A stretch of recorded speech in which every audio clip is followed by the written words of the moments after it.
I could feel my pulse quicken as I studied the bright banners fluttering above our makeshift booths, each bearing a symbol of wellness or a slogan like, "Health is for everyone." After months of planning, our annual community health fair was finally coming to life. Families, retirees, and curious teenagers strolled into the park, anticipating free screenings, nutrition advice, and fun activities for children. The fair had grown from a simple blood pressure checkup day into a neighborhood tradition, partly thanks to the partnership we'd forged with Ridgeway Hospital. I stood at the main entrance, clipboard in hand. As one of the volunteer organizers, I had a vested interest in ensuring everything went smoothly. I was chatting with Dr. Emerson, a kind, gray-haired physician from Ridgeway, when a sudden hush rippled through the crowd. Turning, I saw Elizabeth Hastings, the self-appointed enforcer of our homeowners association rules, bearing down on us like a runaway freight train. Elizabeth, though nearly everyone privately called her the HOA Karen, had an air of unearned authority that radiated in her stiff posture and sharp gaze. A wide-brimmed sun hat perched atop her perfectly coiffed blonde curls, and she clutched a stack of papers as though they were her personal declaration of war. "Good morning, Miss Hastings," I began diplomatically, hoping to head off any complaints. "Glad you could make it to the health fair." She nodded tersely, glancing at Dr. Emerson as though his presence was a minor inconvenience. "Yes, well, I would have come sooner, but I had to file a complaint about the signage. The banners don't match the HOA's approved color palette for community events." I forced a polite smile, ignoring the swirl of dread in my stomach. "Oh, I'm sorry. We cleared the design with the hospital. It matches their branding." "That's precisely the problem," she snapped. "This is a Chestnut Oaks community gathering. We have strict guidelines about event decor, parking procedures, booth layouts, and noise levels. You should have consulted me before finalizing the details." Dr. Emerson raised an eyebrow, stepping forward with a calming smile. "Ms. Hastings, I assure you, the hospital's involvement has been approved for weeks. My staff and I are excited to provide complimentary checkups and screenings. I'm sure we can sort out any concerns without causing a stir." Elizabeth's icy stare never wavered. "We'll see about that," she muttered. Then, with a swish of her hat's ribbon, she marched toward the biggest tent in the center of the fair, where we planned to offer free flu shots and cholesterol checks. In that instant, I felt a chill of apprehension. Listen on, because you won't believe just how far Elizabeth Hastings will go to hijack our beloved event, and how spectacularly she'll fail. I was on edge, but I tried to refocus on my tasks. Before Elizabeth's arrival, the energy at the fair had been warm and lively. Children ran about with balloon animals. Seniors eagerly lined up at the blood pressure booth.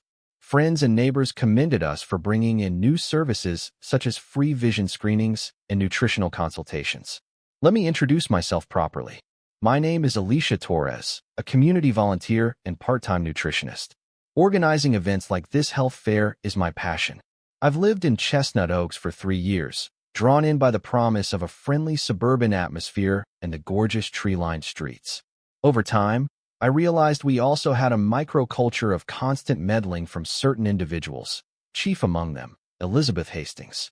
Despite her polished exterior, Elizabeth has a reputation for steamrolling anyone who opposes her. She likes to correct neighbors on trash can placement, yard decor, and fence height. She's the one who calls out minors riding bikes without reflective gear, scolds dog owners if their leashes exceed the exact length permitted, and even measures the distance between parked cars to ensure they conform to HOA standards. My personal run-ins with Elizabeth had been few. She once left a note about my lawn needing greater uniformity in the blade length, but I brushed it off. This health fair, however, was a far more significant event, and she seemed determined to exercise her power. Standing by my side is Dr. Calvin Emerson, a family medicine specialist who's been with Ridgeway Hospital for over 2 decades. He has a warm, patient demeanor, the kind of man who remembers your name and your pet's name after a single meeting.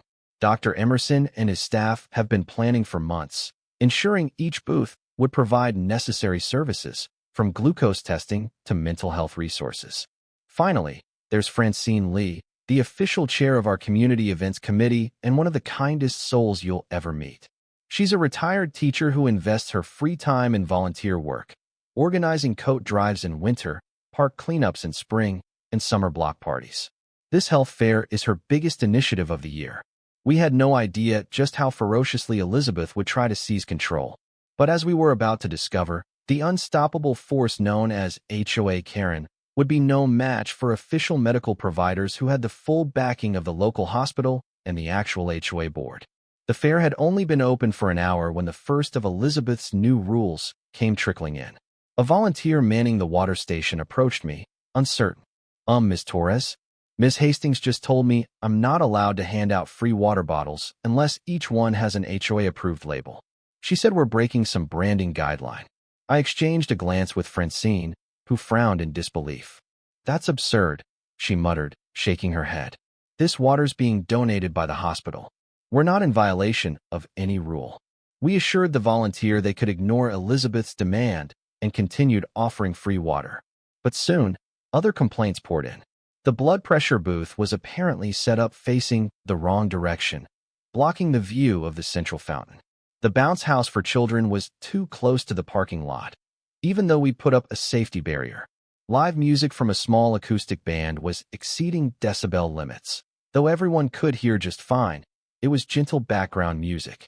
Each new complaint arrived via a note delivered by a red-faced volunteer or a shocked attendee. Elizabeth herself was marching around with an air of solemn purpose, lips pressed thin, barking orders that contradicted our official setup. When she finally approached me again, she handed me a typed list of bullet points, each one titled Mandatory Changes. I scanned the pages, incredulous.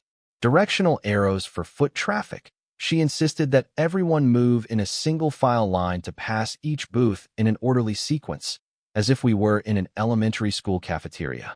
Screening limitations. She wanted to forbid any messy tests, like finger-prick blood sugar checks or rapid HIV screenings, claiming they might cause biohazard contamination. No off-site vendors. She demanded that only HOA-approved caterers could offer food, even though a local cafe had donated fruit salads and healthy wraps for free. My temper flared. Elizabeth, these demands are ridiculous. People need the finger-prick tests for blood sugar, and the hospital staff is managing everything safely. Also, the cafe that donated the food has the correct permits. Her nostrils flared. You forget, Alicia. I'm the one who ensures our community upholds the highest standards. I have the power to write violations, to impose fines. I crossed my arms. That might be true for personal properties. But this is a public event in partnership with Ridgeway Hospital. The City Parks Department also gave us their blessing. It's out of your purview. Elizabeth's cheeks turned pink. We'll see about that, she hissed, before stomping off in search of another unsuspecting volunteer to harass.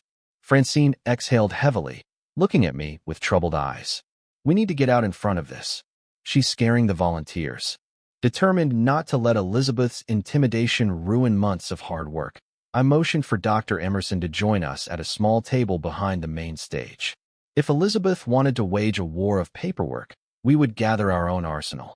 In a makeshift command center behind the stage, a folding table laden with forms, schedules, and medical brochures, Francine, Dr. Emerson, and I convened an emergency discussion. The sun beat down on the tents outside, but inside our space, tension thickened the air. I've never seen her so determined, Francine muttered, her usually gentle features drawn tight. She's passing out these ridiculous guidelines and threatening fines. Some volunteers are already nervous about continuing. Dr. Emerson folded his hands, brow furrowed. We have official approval from both the city and the hospital administration. As long as we abide by health and safety regulations, her demands hold no legal weight, correct? Yes, I agreed. But Elizabeth's intimidation can still cause problems. If volunteers leave, booths will shut down. If attendees get anxious, the turnout will plummet. Outside, we heard a small commotion, someone shouting Elizabeth's name in confusion or frustration. Dr. Emerson's mouth tightened. We can't let her sabotage an event meant to help people. In that moment, Georgia Price, a city council liaison who had come to show her support, stepped into our makeshift center. She was a tall woman with a confident stride, wearing a casual blazer and a name badge. I just overheard Elizabeth trying to revoke permission for the entire mental health booth, claiming it's too sensitive for a family event, Georgia said, rolling her eyes. Francine groaned. That is absolutely not her call to make. Right, Georgia agreed. I explained the city officially endorses the mental health awareness campaign. We even funded part of it. I believe Ms. Hastings is dangerously close to overstepping her authority. Hearing this, Dr. Emerson's expression lit up with an idea. Georgia, do you think we could make an announcement clarifying that the event is sanctioned by the hospital, the city, and the official HOA board? That might put volunteers at ease. Georgia nodded, a determined spark in her eye. I'll draft something right now. We'll go on stage with a megaphone if we have to. We quickly composed a short address, stating that all booths and services were operating under the authority of Ridgeway Hospital, the city's recreation department, and the genuine approval of the Chestnut Oaks HOA board, of which Elizabeth was just one member, not the supreme ruler. As Georgia hurried off to gather key figures, a sharp voice erupted from just outside our command center. Excuse me? Are you all colluding back here? Elizabeth's silhouette darkened the entrance, arms folded. My heart thudded, but I forced a calm demeanor. We're discussing logistical issues, I said, including how best to handle your, concerns. She glanced at the typed pages we'd been preparing. If those concerns aren't met, I'll be forced to escalate this, legally, if needed. Elizabeth, Dr. Emerson cut in, his voice gentle but firm. I appreciate that you care about standards, but we have an official agreement with the HOA, and that includes the entire board's approval, not just yours. Her jaw tightened. If you think for a second that I'll let this turn into a free-for-all carnival, you're mistaken. With that ominous remark, she spun around and stormed away. A lump of dread formed in my gut. I knew we'd thwart her immediate demands, but Elizabeth Hastings was not the type to surrender quietly. Throughout the fairgrounds, rumors spread. Elizabeth was plotting to shut down certain booths. She was threatening volunteers with written warnings about unapproved signage or potential liability. It all sounded official enough that some newcomers were startled into compliance. Others found it laughable. Meanwhile, people seeking health services kept arriving. Seniors looking for a cholesterol screening, parents wanting basic pediatric checkups, and even a few teenagers curious about nutrition advice. The lines grew steadily, proving that no matter how much trouble Elizabeth caused, the community genuinely appreciated the fair. I bumped into Maggie Rowe, a local mother of 3, who was helping with face painting for kids. She looked flustered. Elizabeth told me to pack up and move to the far side of the park because face painting wasn't in the official plan for a serious health event. But the kids love it. It's just harmless fun. Stay put, I told her gently. We have you on the schedule. There's no reason to move. Maggie exhaled in relief. Thanks, Alicia. I was worried I'd get in trouble. Next, I spotted Dr. Emerson leading a workshop on healthy cooking.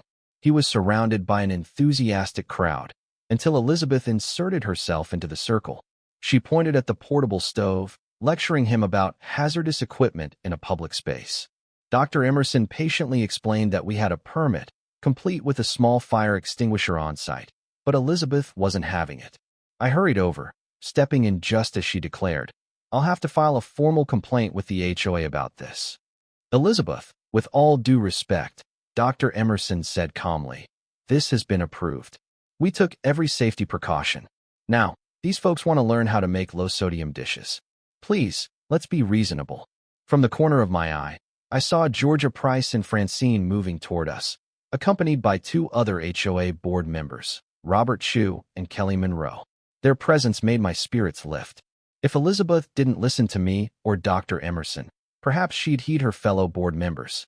Robert approached, adjusting his glasses. Elizabeth, he said, voice steady, we talked about this. The board granted approval for the cooking demonstration. Why are you harassing Dr. Emerson? I'm not harassing, Elizabeth insisted, arching her eyebrows.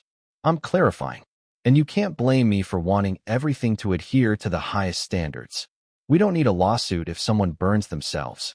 Kelly Monroe, a warm yet no-nonsense woman, joined in. We do appreciate your concerns, Elizabeth, but we've already addressed these regulations. Please, let the medical professionals continue. That's why we partnered with the hospital. Elizabeth's face twitched, caught between indignation and the frustration of being cornered. She offered a stiff nod and walked away, maintaining an air of self-righteousness. Dr. Emerson resumed his demonstration, and I allowed myself a small smile. For a moment, It seemed we might actually maintain control. But I knew Elizabeth too well. She was merely biding her time for the next power play. It happened late in the afternoon, when the fair was at its busiest. Long lines formed at the free flu shot station. The mental health booth was in high demand, and a group of physical therapists led seniors in low-impact exercise routines near the park's walkway. Music and laughter filled the air. Suddenly, the power to our main generator cut off. The overhead lights inside the large medical tent flickered and died. The portable refrigerators holding vaccines beeped in protest. Confusion rippled through the crowd as people glanced around for an explanation. Volunteers rushed to check the generator, only to find it unplugged from the heavy-duty extension that led to the circuit box. It hadn't simply malfunctioned. Someone had intentionally disconnected it. A sinking feeling told me exactly who might be behind it. Panicked, the volunteer in charge of the vaccination station alerted Dr. Emerson, who hurried over to see if the vaccines were still viable. Another volunteer tried to reconnect the power, fumbling with the cords. Meanwhile, the line of people waiting for flu shots grew agitated.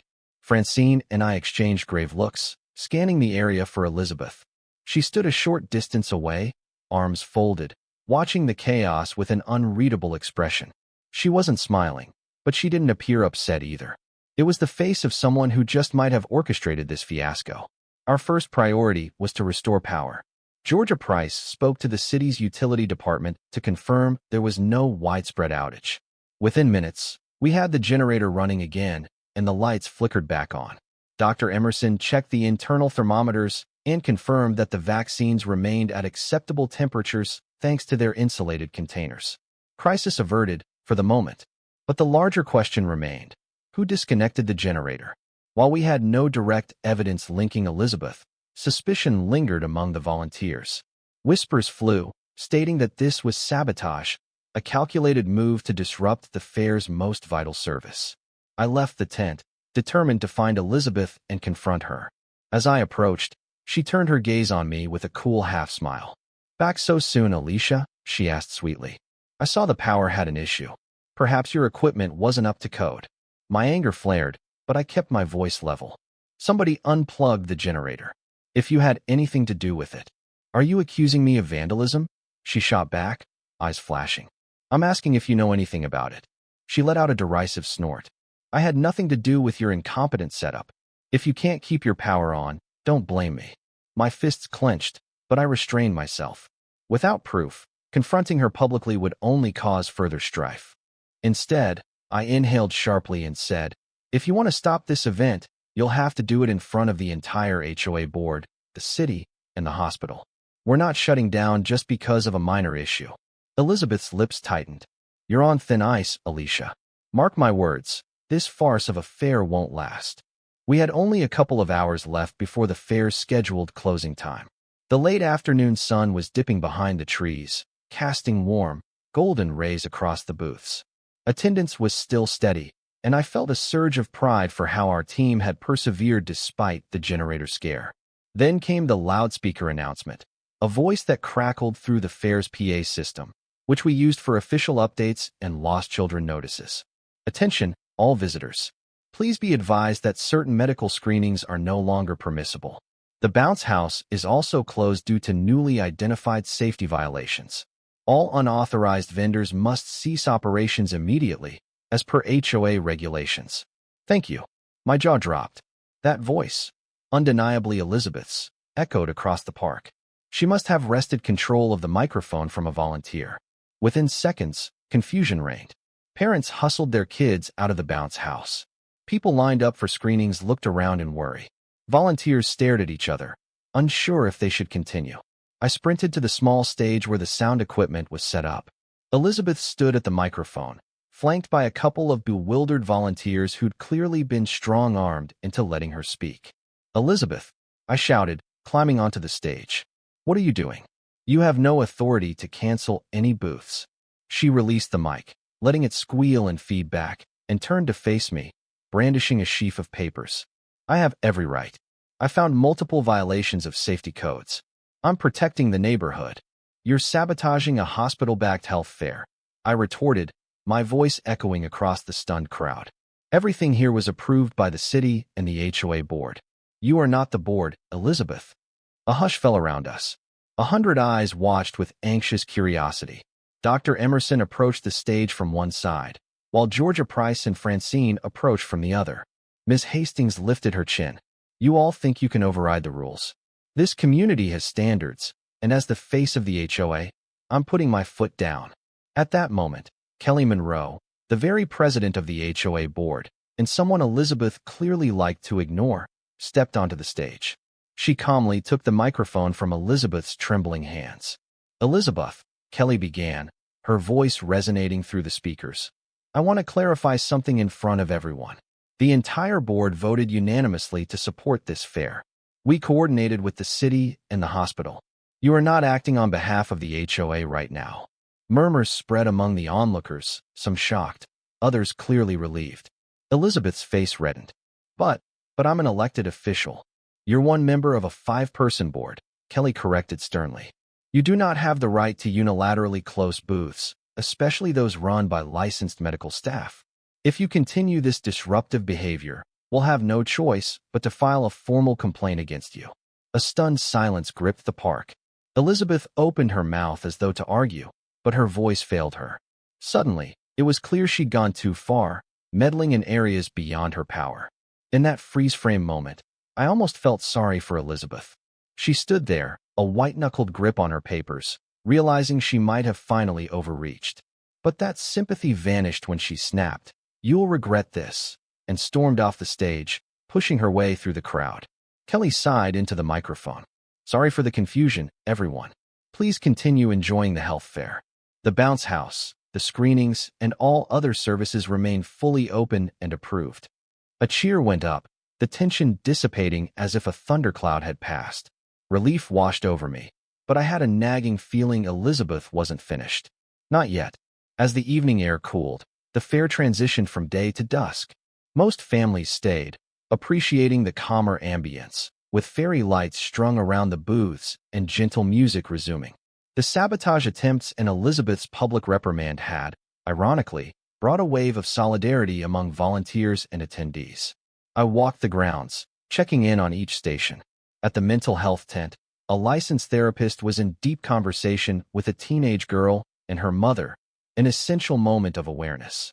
Over by the bounce house, kids giggled and parents chatted easily. The cooking demonstration had resumed, now featuring quick, healthy dinner ideas. A rustle behind me caught my attention. I turned to see Robert Chu, the board member who had tried to reason with Elizabeth earlier, approaching with a somber expression. "Hi, Robert," I greeted. "Crazy day, right?" He nodded. "I wanted to apologize. We on the board should have reined Elizabeth in sooner, but we didn't anticipate she'd cause such havoc." I let out a breath. She's known for overstepping, but this was extreme, even for her. Robert glanced around, ensuring no one was within earshot. "Listen, Alicia, I have something to tell you." Elizabeth tried to gather enough votes to dissolve the entire health fair partnership. She claimed it was an unapproved use of HOA funds. But once we reviewed the facts, grant money from the hospital, city permit, all the official endorsements, she couldn't convince anyone but herself. A pang of indignation hit me. So that's why she's been acting alone. She got no backing from the board. Exactly, Robert confirmed. But I'm afraid she might escalate out of personal spite. She's threatened to press the city inspector about code violations or possibly lodge a complaint with the health department. Just be prepared. I swallowed hard. We've done everything by the book. There's nothing for her to expose. He managed a small smile. We know, but if she can't shut you down through the HOA, she'll try another angle. As if on cue, we heard Elizabeth's voice. She was standing near the line for the flu shots, speaking in hushed, urgent tones to an older couple. The couple looked confused, and I caught snippets of Elizabeth's rhetoric: liability risk, unqualified volunteers, lawsuits waiting to happen. I clenched my jaw. She's scaremongering. Robert sighed. I'll talk to her again, but I'm not sure she'll listen. We parted ways, and I felt a renewed sense of purpose. No matter what Elizabeth tried next, our united front, board members, volunteers, hospital staff, would stand firm. Nightfall gave the health fair a vibrant glow. String lights and lanterns illuminated each booth, and a local jazz trio provided soft, melodic tunes from the small stage. People drifted between stations, sampling healthy snacks and chatting with medical professionals. Even some skeptics who had initially worried about lines or disruptions began to praise the fair's organization. I was chatting with Dr. Emerson near the main tent, feeling cautiously optimistic, when a stern-looking man in a suit arrived, accompanied by Elizabeth.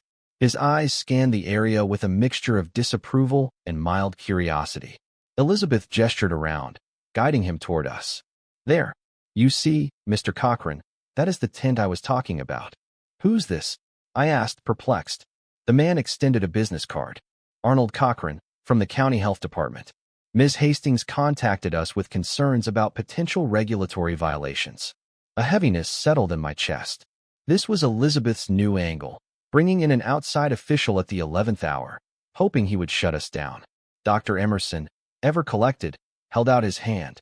Hello, Mr. Cochran. I'm Dr. Calvin Emerson from Ridgeway Hospital. We've complied with all county requirements, have the necessary permits, and maintain rigorous safety protocols. If you have any questions, we're happy to answer. Cochran's gaze flickered to Elizabeth, then back to Dr. Emerson. Ms. Hastings reported possible biohazard mishandling and use of unlicensed personnel administering tests. Nonsense, Dr. Emerson retorted calmly. All medical tests are performed by licensed nurses or trained staff under my supervision. We have disposal units for sharps, sealed medical waste bins, and everything is documented. Elizabeth folded her arms. You see, Mr. Cochran, that's just a claim. We don't know if it's being followed properly. He raised a hand, silencing her. I'll take a look for myself. Escorted by Dr. Emerson, Mr. Cochran inspected the main medical tent, the vaccine coolers, the disposal stations, and even the volunteer logbooks. Each time, Dr. Emerson patiently explained the protocols. The man took notes, occasionally glancing at Elizabeth with slight exasperation. Finally, after about 15 minutes, Cochran stepped out of the tent. He gave Elizabeth a tired shrug. Everything appears to be in full compliance. They're using the correct containers for any potential biohazards. The staff are properly credentialed. I see no cause for alarm or violation. Elizabeth's face blanched. Are you certain? Perhaps you haven't checked the refrigeration logs, or the... Cochran sighed. Ma'am, I've done these inspections for years. Ridgeway Hospital follows standard procedure. If something was amiss, I'd catch it. I'm satisfied that this event meets county health standards. Now, if you'll excuse me, I have other matters to attend to. He offered a polite nod to Dr. Emerson and me, then left Elizabeth standing there, slack-jawed. The corners of Dr. Emerson's mouth curved into the slightest grin as Elizabeth tried to regain her composure. She spun on her heel, glaring at me one last time. This entire fiasco is a ticking time bomb. You'll all see. Without another word, she marched away, swallowed by the crowd. With Mr. Cochran's inspection behind us, the health fair continued without further official interference. Volunteers buzzed with renewed energy, passing out pamphlets on heart health, diabetes prevention, and mental wellness.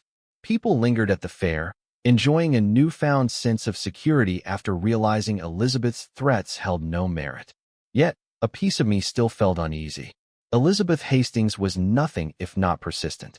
Each time we believed she'd reached a dead end, she found another route to vex us.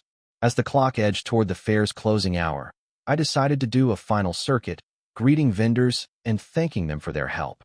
Francine joined me, her sweet, tired smile lighting up as we watched people file away with bags full of health materials. This is the best turnout we've ever had, Francine said, pride shining in her eyes.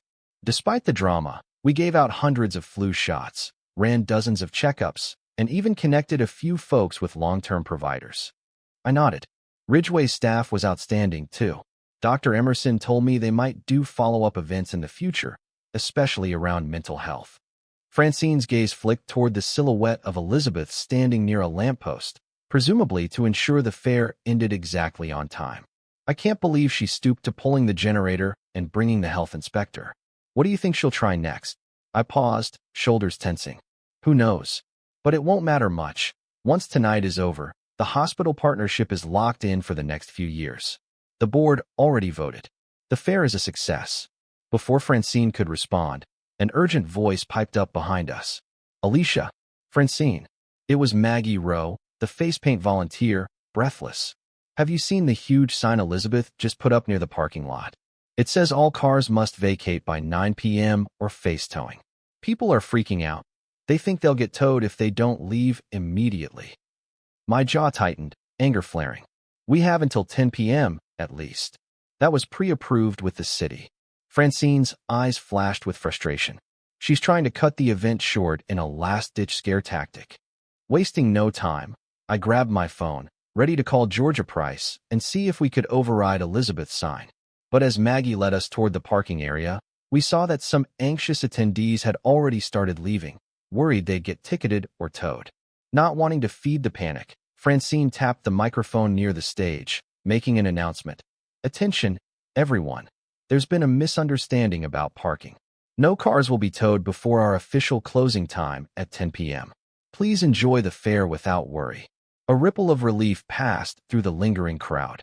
Though Elizabeth's sign caused inconvenience, it wasn't enough to completely derail us. By now, her incessant meddling had turned into background noise, an annoyance rather than a genuine threat. Yet, I sensed we were hurtling toward a final confrontation, something that would either break Elizabeth's resolve or force her to accept reality. The fair was officially slated to end in 30 minutes. Volunteers began tidying booths, packing supplies, and stacking chairs. A contented hum filled the air, overshadowing any residual tension. Then, as though compelled by one last spark of defiance, Elizabeth reappeared, marching toward us with a tall, broad-shouldered man who carried a stern expression. She approached me, chest heaving. This is Officer Dean from the local police department. I've explained how these unapproved activities are trespassing on HOA property. We'll finally see that this fiasco ends now. I tried to hide my exasperation. Elizabeth, the park is public. The city gave us the permit for extended hours. You can't accuse us of trespassing. Officer Dean nodded politely at me, then turned to Elizabeth. Ma'am, as we discussed, I'm here to assess if there's any actual criminal activity. You claimed an event was continuing illegally. Elizabeth jabbed a finger at the booths. The fair was supposed to end earlier, and they're refusing to dismantle. They have no official permit for these medical stations. At that moment, Georgia Price and Kelly Monroe joined us, documents in hand. Kelly stepped forward, speaking directly to Officer Dean. Officer, I'm the president of the Chestnut Oaks HOA. We do indeed have a permit from the city for this event until 10 p.m. The park is public property, and the hospital staff have full authorization. Georgia flipped through her folder, producing the official city permit. And here's the paperwork. We also have the hospital's letter of cooperation. Officer Dean skimmed the documents, glancing between Elizabeth and the two women. At length, he sighed. Ma'am, he said, addressing Elizabeth. Everything seems to be in order. There's no violation here, and no grounds for me to shut anything down. If anything, we appreciate that these folks are providing beneficial services to the community. Elizabeth's eyes widened in pure disbelief. But these people, there must be something you can cite them for. Noise violation? Littering? He shook his head. The noise is minimal, and I see no litter lying around. Honestly, I'm impressed by how organized this is. Desperate, Elizabeth threw up her hands. They're defying the HOA's rules.